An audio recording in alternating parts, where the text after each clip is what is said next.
إذا كان هذا المشهد مستغربا مستهجنا لديك، فهناك ثمة مزيد مما يثير الدهشة والاستغراب معا. أي إصلاح يطالبون به؟ ألا إنهم هم المفسدون ولكن لا يشعرون. يسمحون للسيارات بل ويجبرون أصحابها على قطع الإشارة الضوئية. الفوضى التي شهدها هذا التقاطع كاد أن يؤدي إلى حوادث مرورية وإصابات، وهذا هو الفساد المقصود بعينه. هم يريدون الإساءة والتشويه والإفساد، فأساءوا لأنفسهم وشوهوا صورتهم وأفسدوا عقول أتباعهم ممن باعوا العقل والضمير بثمن بخس. وقت صلاة الفجر، المصلون في طريقهم للمساجد.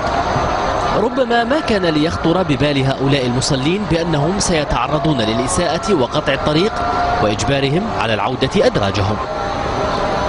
ما بال عقول هؤلاء؟ أوقفوا السيارة. يمكنك الآن أن تتخيل ما سيدور بعد قليل. أعجبهم شكله أو اسمه، فقررت هذه العصابة أن تجري اللازم.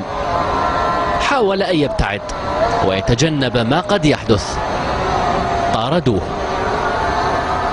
بإصرار عجيب منعوه من مواصلة طريقه، لكنه في النهاية غادر. بعد حين عاد ليقضي أمره ويذهب إلى حيث يريد، ظنا منه أن هؤلاء سيتركونه وشأنه.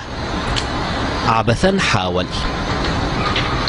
هستيريا الإفساد نخرت عقولهم وضمائرهم. سدوا الطريق بسياراتهم وأجبروا أحد المواطنين على مشاركتهم في جريمتهم.